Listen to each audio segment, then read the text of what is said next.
La province du Tanganyika présente un déficit criant dans la mise en place des structures sanitaires capables d'offrir le paquet complet allant du service de la planification familiale au soin complet d'avortement centré sur la femme, car sur 439 que compte la province, seuls 13 sont autorisés capables d'offrir les services de santé de la reproduction. Cette faible couverture sanitaire de santé de la reproduction est tributaire non seulement à la carence des commodités mais aussi celle de personnel soignant formé dans cette matière. Ainsi, en marge de célébration chaque 28 septembre de la Journée internationale de l'avortement sécurisé, ce vendredi 7 novembre 2025, le Programme national de santé de la reproduction, en collaboration avec la solidarité des jeunes filles pour l'éducation et l'intégration socio-professionnelle, ont réfléchi sur la question sous le thème « L'avortement sécurisé est un soin vital et salvateur ». Dr Richard, coordonnateur provincial du PNCR, rappelle qu'il est plus qu'urgent que cette situation dans la province du Tanganyika puisse changer. Car en 2024, 190 décès maternels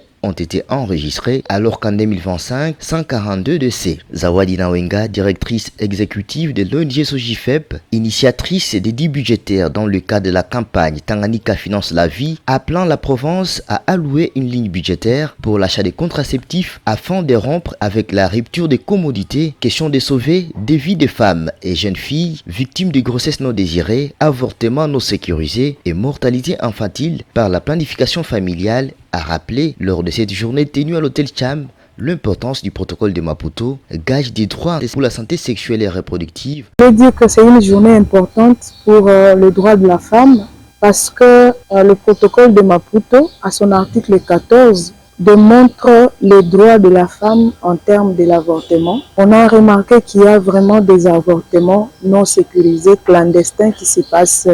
dans nos communautés. Et c'est une cause de décès maternel dans notre communauté. Et nous pensons qu'une meilleure façon de valoriser les droits de la femme dans son entièreté, parce que le protocole de Maputo, c'est une charte qui comporte plusieurs articles, mais à son article 14, qui parle beaucoup plus de l'avortement sécurisé, parmi toutes ces conditions, il y a par exemple une femme qui a été violée, l'inceste, une femme qui a été enceinte sans consentement. Il y a beaucoup de conditions là-dessus et qui décide de ne pas progresser avec cette grossesse, il peut aller devant les prestataires qui sont formés